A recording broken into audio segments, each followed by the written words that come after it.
Quem tem mais feitos de poder, os membros da Liga da Justiça ou o Capitão Pátria? Começa aí, morcegão. Já derrubou 100 soldados armados e venceu toda a sua galeria de vilões. Tá, mas o Capitão pode fazer isso facilmente.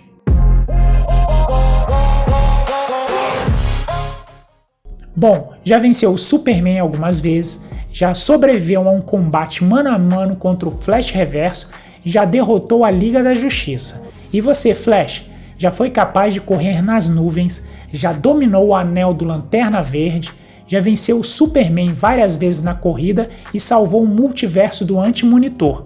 Tudo sob controle, capitão? Agora é com você, Azulão. Já levantou 200 quintilhões de toneladas com apenas uma das mãos.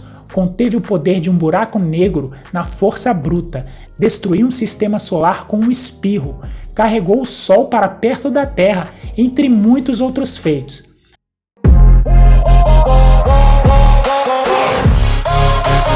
Agora é com você, capitão. Melhor nem começar, né?